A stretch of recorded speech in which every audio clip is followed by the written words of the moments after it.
Aujourd'hui, journée particulière. En effet, c'est le mariage de Sébastien et Marlène. Une édition spéciale pour cet événement. Madame, monsieur, bonsoir. Qui est Sébastien?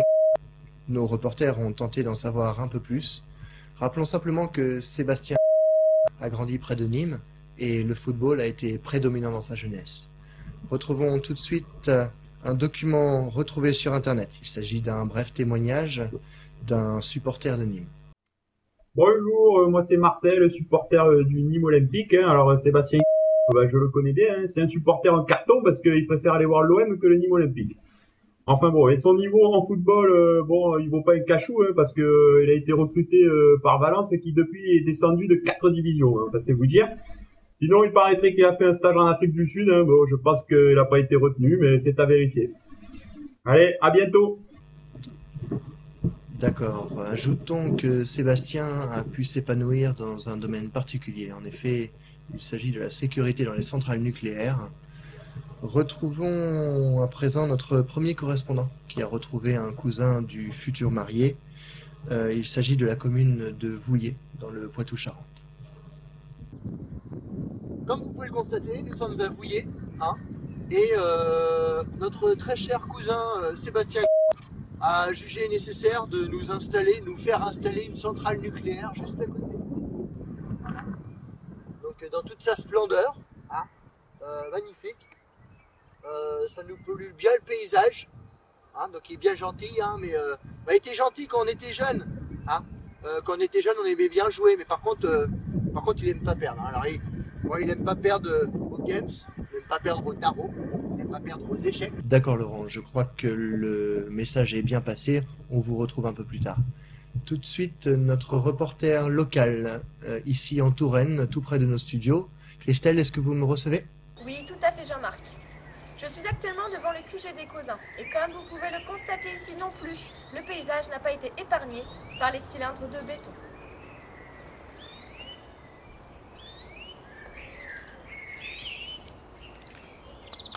Oui Christelle, faites attention quand même, l'environnement paraît pour le moins hostile.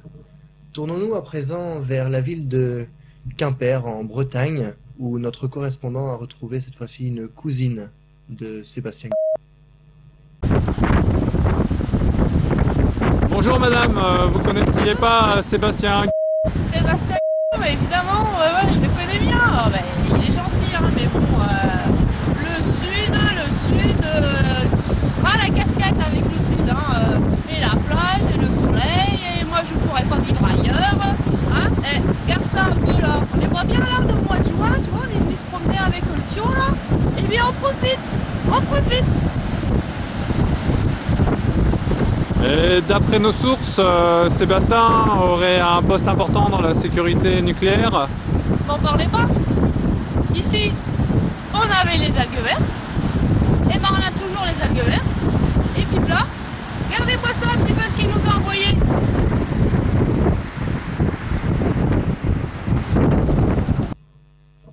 C'est sûr, ça ne va pas aider le tourisme en Bretagne.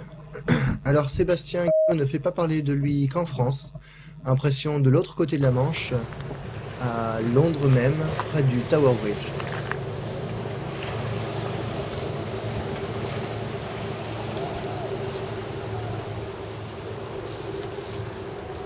Il semblerait que ce soit en rapport avec la production supplémentaire d'énergie en Europe au profit de la Chine. Pouvez-vous nous expliquer la situation? Ça? Oui, ce sont bien les centrales nucléaires qui ont été construites récemment. Sébastien s'est rendu en Chine. Pardon? Monsieur. Oui, tout à fait, oui. Je lis le Times comme vous. Bon, vous en tant que cousine, comment le voyez-vous? Dites-nous réellement, comment est-il? Il est fatigant. Vous me demandez d'être honnête, donc il est venu me voir il y a 2-3 ans à Londres et disons que je pensais pas que... Je veux dire, c'est mon cousin et je pense que je gérais mieux son hyperactivité quand on était petit, quoi. On a fait en 2 jours ce qu'un japonais ferait en 2 semaines, voilà. Je vous parle pas de la concurrence qu'il fait au japonais avec son appareil photo, il est tout le temps là. Ah, t'as mal au pied, attends, je m'arrête, on regarde le garde et j'attends qu'il rigole, le garde, et je prends une photo et on s'en va. T'inquiète pas, Karine, ça va prendre 2 secondes. On va toujours attendre, c'est sûr. Non, mais j'aime beaucoup le voir, mon cousin, c'est pas la question, mais ça me demande beaucoup de patience, de boisson énergétique. En effet, il a l'air difficile à suivre. Espérons que Marlène arrivera à gérer son hyperactivité. Laurent, quelles sont vos impressions? Il n'aime pas perdre au jungle speed, il n'aime pas perdre à la pétanque, il n'aime pas perdre au poker, il n'aime pas perdre... Je vous propose à présent de vous tourner vers Madrid. Espérons que la population espagnole sera plus enclin à célébrer le mariage de Sébastien et Marlène. Quoique, il semble se produire quelque chose de tout à fait inhabituel dans la capitale espagnole. Oui, Francisco, est-ce que vous m'entendez? Je t'entends bien.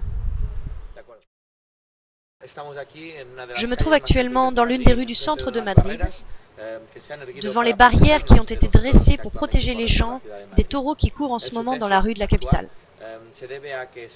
Tout a commencé quand Sébastien a rencontré, il y a 2 semaines, le maire de Madrid. Cette rencontre avait pour but d'obtenir du maire de la ville de Madrid qu'une trentaine de taureaux de combat, des taureaux sauvages, des taureaux de corrida, soient lâchés dans les rues de la capitale pour célébrer le mariage de Sébastien et de Marlène. Sébastien, comme on s'en souvient tous, avait été nommé responsable à la charge du programme du développement de la sécurité nucléaire de l'État espagnol en 2007 par le président Luis Rodríguez Zapatero.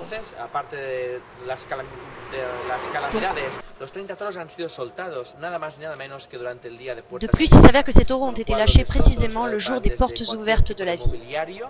Par conséquent, les dommages engendrés jusqu'ici sont divers, allant des bâtiments urbains aux monuments historiques, les parcs et jardins. C'est hors de contrôle. Les gens ont très peur. C'est la panique. La ville de Madrid vient de mettre à disposition 2 bus remplis de toreros que tout le monde attend maintenant en espérant que la situation puisse être contrôlée. Les Espagnols ont tout de même de quoi être remontés. Alors, incroyable, il semble qu'en Afrique du Sud également, les gens sont familiers avec Sébastien. Marcel, est-ce que vous me recevez? Mesdames et messieurs, bonjour, Jean-Luc Lagartère.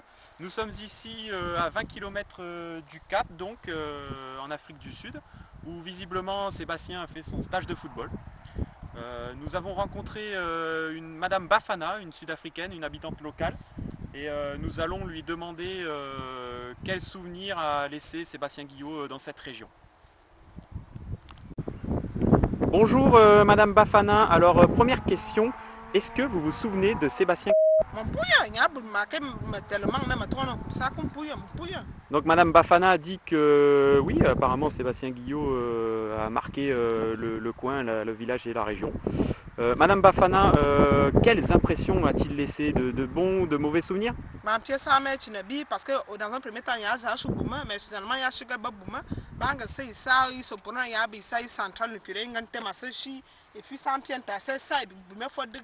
donc Madame Bafana dit apparemment que le stage de football n'était qu'une couverture et que apparemment il aurait travaillé dans cette vilaine centrale nucléaire qui gâche la vue du paysage et mécontente les habitants locaux. On apprend une nouvelle, hein. Madame Bafana, vous avez autre chose à nous dire?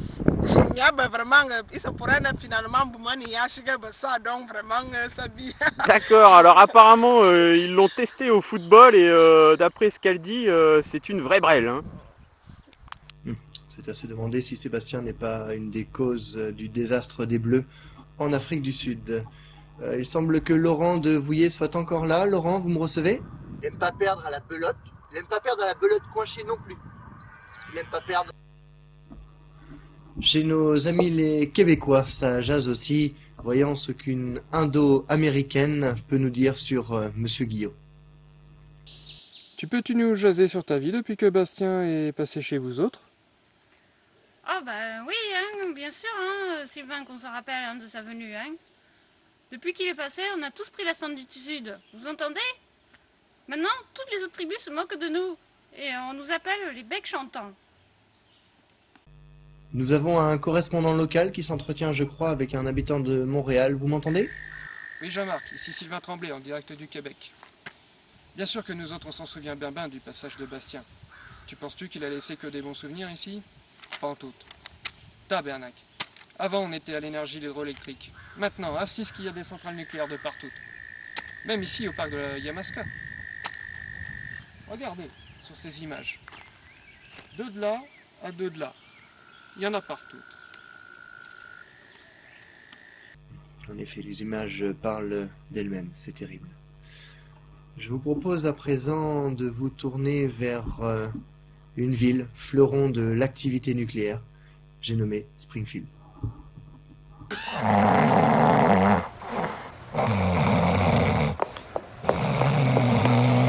Smithers, il semble y avoir un communiqué sur son tricot de corps.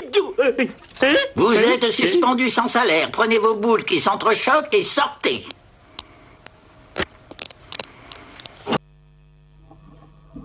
Oula, il semblerait que la sécurité laisse à désirer à Springfield. Espérons que ce soit le seul site. Oui, Laurent, est-ce que vous me recevez? Tu peux y aller, alors là tu peux y aller, il n'aime pas perdre, il n'aime pas perdre, il n'aime pas perdre, c'est comme ça. Il est né comme ça. Bon, il y en a, ils n'aiment pas manger, il y en a, ils n'aiment pas boire, lui, il n'aime pas perdre. Bon, voilà. Enfin, tu peux jouer avec lui, ça va, mais il faut pas qu'il perde. Voilà.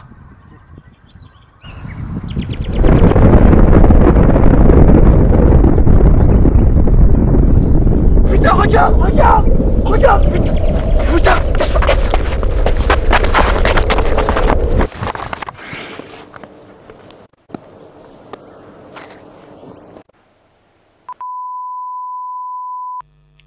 Laurent, est-ce que vous me recevez? Laurent?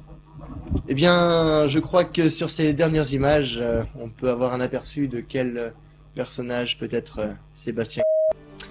Moi, je vous remercie, je vous souhaite une excellente soirée et je vous dis à la prochaine.